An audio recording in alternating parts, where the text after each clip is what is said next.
विद्यार्थियों, ऑनलाइन कक्षा में आप सभी का स्वागत है।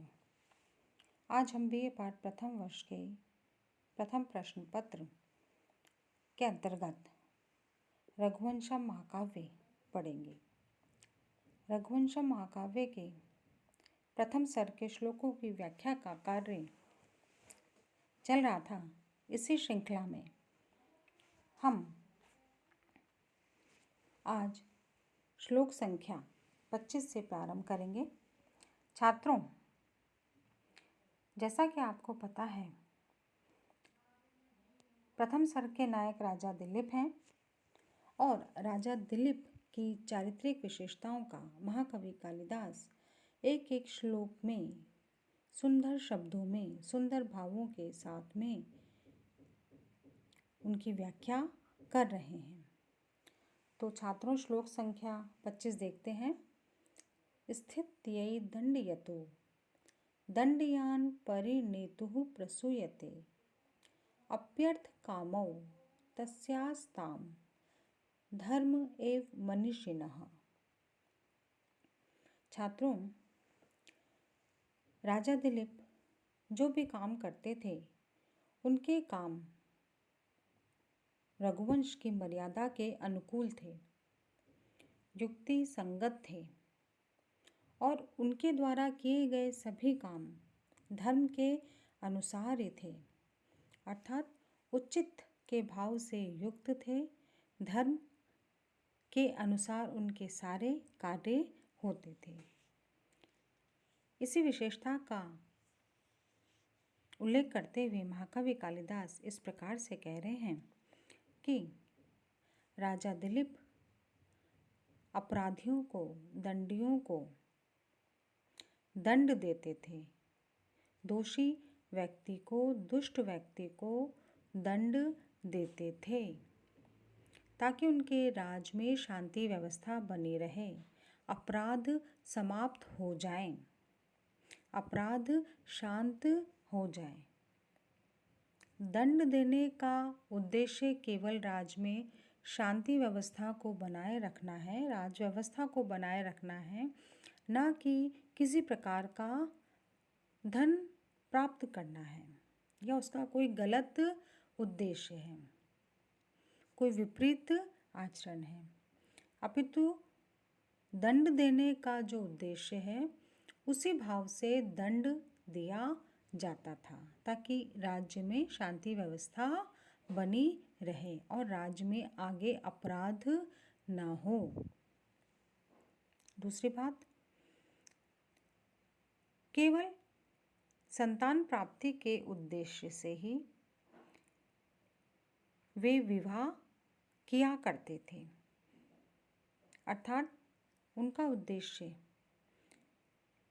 अपने लिए एक भावी राजा प्राप्त करना होता था ताकि उनका राज्य उनके कुल के मर्यादा के अनुसार आगे की ओर बढ़ता रहे। तो संतान प्राप्ति के उद्देश्य के पीछे विवाह कारण था, न कि कोई और विपरीत आचरण, अर्थात किसी काम वासना या अपनी शारीरिक संतुष्टि उसका उद्देश्य नहीं थी। तो इस प्रकार से विद्यार्थियों, राजा दिलीप के लिए अर्थ और काम, ये दोनों जो पुरुषार्थ हैं, ये धर्म का ही अनुसरण करते थे। अर्थ धर्म के अनुसार था और काम जो पुरुषार्थ है वो भी धर्म के ही अनुसार था। चूँकि राजा दिलीप का प्रधान उद्देश्य अपने कुल की मर्यादा को बनाए रखना था, उसे स्थापित करना था। तो इस प्रकार से राजा दिलीप को यहाँ पर साक्षात धर्म के समान ही महाकवि कालिदास ने बताया है। छोटा छंद है, अनुष्टुप छंद है, भाषा शैली बहुत ही सरल है, सरस है, वैदर्भी शैली है। विद्यार्थियों, श्लोक संख्या 26। दुदोहे गाम स यज्जाय सस्याय मघवा दिवस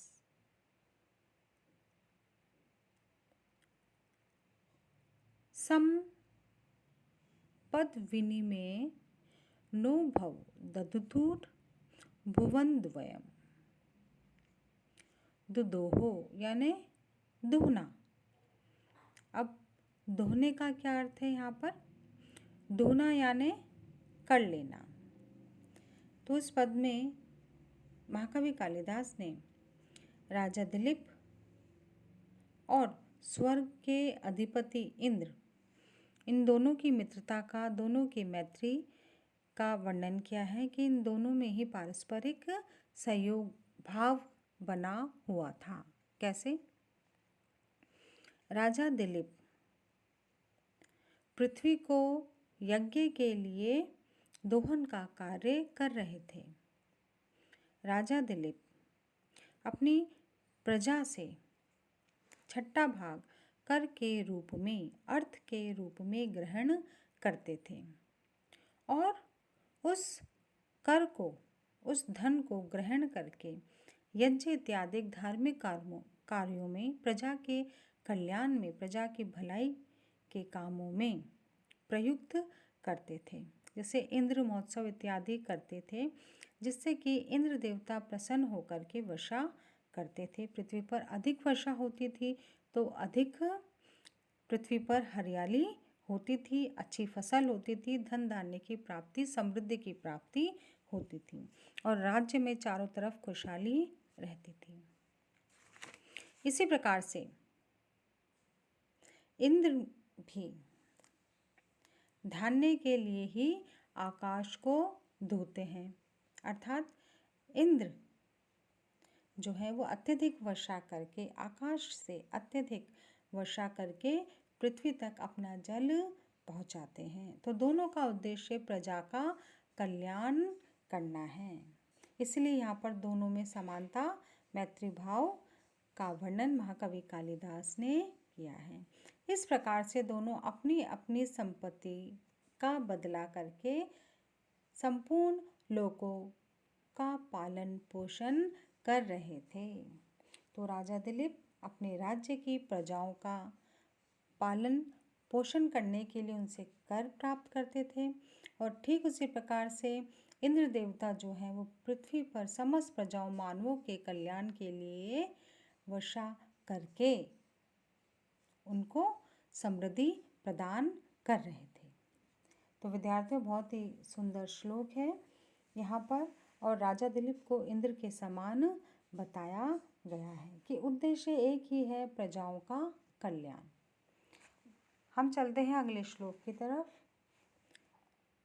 न किलानु ययुस्तस्य राजानो रक्षितुः यशः व्यावृता यत् परस्वेभ्यः श्रुतौ तरस्कर्ता स्थिता।